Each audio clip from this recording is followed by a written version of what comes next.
क्या कभी आपने सोचा है कि इंसान के पास सब कुछ होने के बाद भी उसे शांति क्यों नहीं मिलती? धन, परिवार, नौकरी, सफलता, सब कुछ होने के बावजूद मन बेचैन रहता है।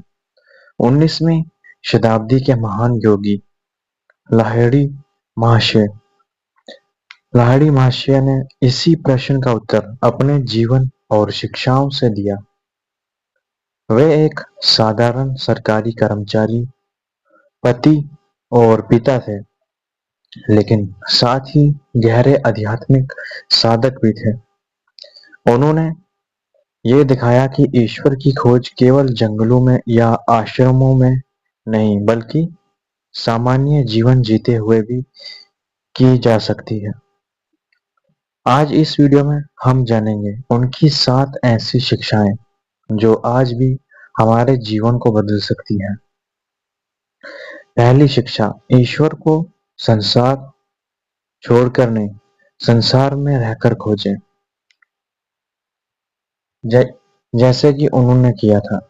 लाहिड़ी महाशय ने संन्यास नहीं लिया। वे नौकरी करते थे, परिवार संभालते थे और फिर भी उच्च आध्यात्मिक अवस्था तक पहुंचे। उनका जीवन बताता है कि आध्यात्मिक का अर्थ जिम्मेदारियों से भागना नहीं, बल्कि उन्हें सजगता और संतुलन के साथ निभाना है। यदि आप विद्यार्थी हैं, नौकरी करते हैं या परिवार की जिम्मेदारियां निभाते हैं, तो भी आध्यात्मिक मार्ग आपके लिए खुला है। दूसरी शिक्षा, नियमित साधना ही सबसे बड़ी शक्ति है।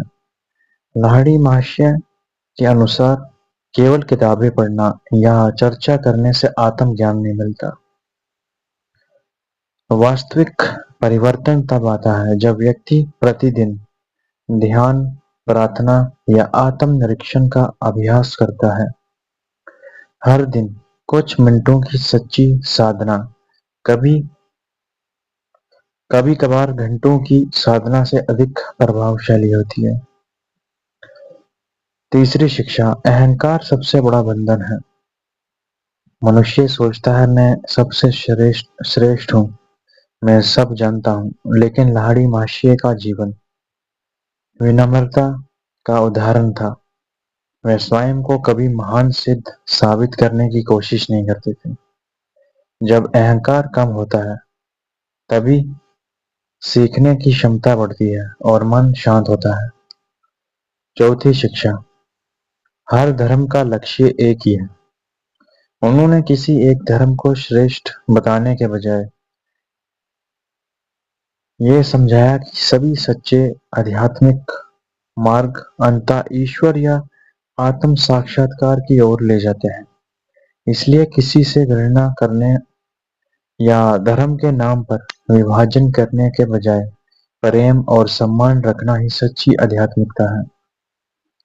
पांचवी शिक्षा, स्वयं को जानो। लाहिड़ी महाशय बार बार भीतर की यात्रा पर जोर देते थे।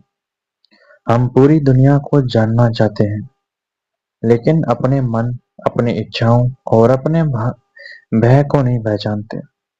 जब इंसान स्वयं को देखना शुरू करता है, तभी उसके जीवन में वास्तविक परिवर्तन आता है। छठी शिक्षा, सच्चा गुरु रास्ता दिखाता है, मंजिल तक चलना तुम्हें होता है। गुरु प्रेरणा दे सकता है, दिशा दिखा सकता है, लेकिन साधना, अनुशासन और परिवर्तन का कार्य स्वयं साधक को करना पड़ता है। किसी भी आध्यात्मिक मार्ग में केवल चमत्कार की उम्मीद करना पर्याप्त नहीं होता। निरंतर अभ्यास आवश्यक है। सातवीं शिक्षा, शांति बाहर नहीं, भीतर है। आज लोग सोचते हैं कि नई गाड़ी, बड़ा घर या अधिक पैसा मिलने पर उन्हें शांति मिल जाएगी, लेकिन लाहिड़ी महाशय का संदेश था कि यदि मन अशांत है, तो भारी उपलब्धियां भी स्थायी सुख नहीं दे सकती। जब मन शांत होता है, तब साधारण जीवन भी आनंद आनंद से भरा हुआ या फिर आनंदमय बन जाता है। लाहिड़ी महाशय की सबसे बड़ी शिक्षा यही थी कि आध्यात्मिक जीवन किसी विशेष वर्ग के लोगों के लिए नहीं है, एक साधारण इंसान भी अपने परिवार और काम के बीच रहते हुए ईमानदारी, नियमित साधना, विनम्रता और आत्म-चिंतन के माध्यम से आध्यात्मिक उन्नति कर सकता है। उनका जीवन इसी बात का उदाहरण माना जाता है। यदि आपको इन 7 शिक्षाओं में से कोई एक भी अपने जीवन में अपनाने का अवसर मिले, तो संभव है कि आपके सोचने का तरीका बदल जाए। वीडियो समाप्त करने से पहले कमेंट में लिखिए, इन 7 शिक्षाओं में से आपको सबसे गहरी कौन-सी लगी? जो भी आपको गहरी लगी हो तो प्लीज़ आप मुझे कमेंट सेक्शन में बताएं। अगर आप इस तरह के और भी आध्यात्मिक स्पिरिचुअलिटी के रिलेटेड वीडियोस देखना चाहते हो तो चैनल को सब्सक्राइब कर लें, क्योंकि इस तरह की वीडियोस यहाँ आती रहती हैं और ये चैनल सिर्फ मेरा ही नहीं, आप सब लोगों का भी है।